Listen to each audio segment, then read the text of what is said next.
Uno de los objetivos trazados por Enrique Peña Nieto fue el Sistema Nacional Anticorrupción, pero realmente solo se quedó en el discurso. Su gobierno quedó marcado por diferentes casos, los cuales colocaron a México en el lugar 135 de entre 170 países en el índice de percepción de corrupción.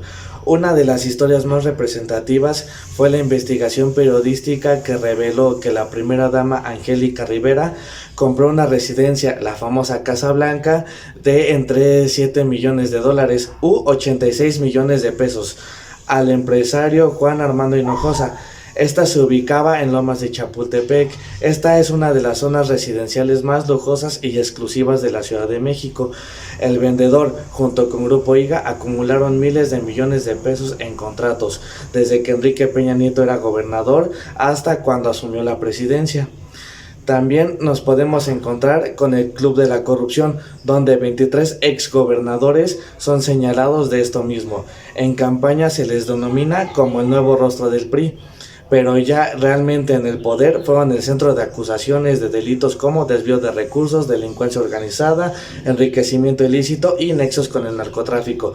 Sin duda, el gobernador más controvertido fue el de Veracruz, Javier Duarte, quien fue acusado de operaciones con recursos de procedencia ilícita, delincuencia organizada y de ser responsable de encabezar una red delictiva que permitió desviar 223 millones de pesos del erario, así como también recordemos cómo fueron las vacunas con agua a niños con cáncer. Otro ejemplo de estos exgobernadores es Roberto Borges de Quintana Roo.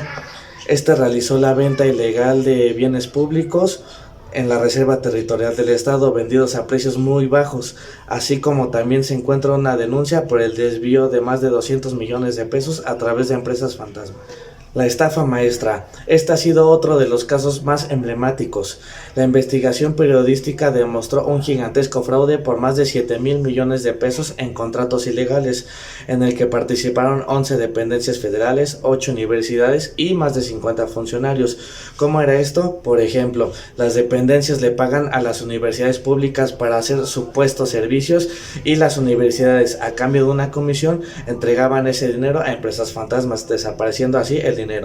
De otra forma, recordemos que Peña Nieto llegó a la presidencia por compra masiva de votos, mediante la distribución de tarjetas de tiendas como Soriana, con crédito ya incorporado. Tampoco nos olvidemos de viajes familiares súper costosos. Por ejemplo, la presidencia mexicana gastó más de 7 millones de pesos en la visita a Reino Unido en el año 2015. Simplemente en la primera mitad de su gobierno realizó más de 35 giras internacionales en las que echó mano del avión presidencial para viajar con hijos, hermanos, cuñados y hasta sus amigos. En el tema de seguridad, la administración de Peña será recordada como la etapa más violenta de la historia de México, con 135,000 víctimas de homicidio, y cargar el estigma de polémicos casos, muchos aún impunes. Según datos del INEGI, el año 2017 tuvimos la tasa de homicidio más alta, de 25 homicidios por cada 100,000 habitantes, y en general la tasa de todos los delitos se elevó. Uno de los sucesos más recordados es el caso de los 43 normalistas de Ayotzinapa, donde los estudiantes fueron desaparecidos forzadamente después de haber sido arrestados por policías municipales, mientras estos se preparaban para participar en una manifestación en la Ciudad de México para conmemorar el día 2 de octubre. El gobierno negó y ocultó información sobre este suceso, haciendo mención a que fueron secuestrados por una banda criminal de la zona.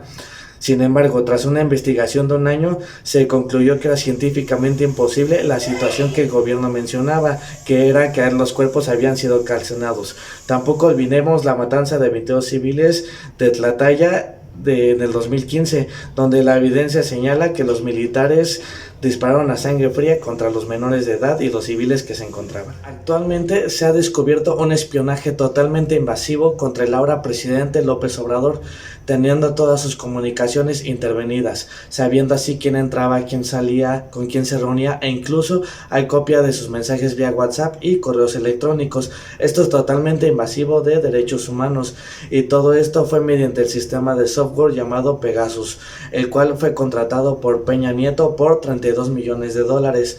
Una investigación publicada por la organización Forbidden Stories en asociación con una organización de derechos humanos llamada Amnistía Internacional reveló que el gobierno de Peña Nieto espiaba alrededor de 15,000 personas. Entre ellos algunos nombres importantes como Delfina, Horacio Duarte, Berta Luján, Mario Delgado, Alejandro Encinas, entre otros. Y de acuerdo a una investigación se supo que el sistema fue usado por la Secretaría de Defensa, la antigua Procuraduría, hoy Fiscalía, y el CISEN. Como datos generales, también recordemos que tenemos el avión presidencial, el que no tenía ni Obama.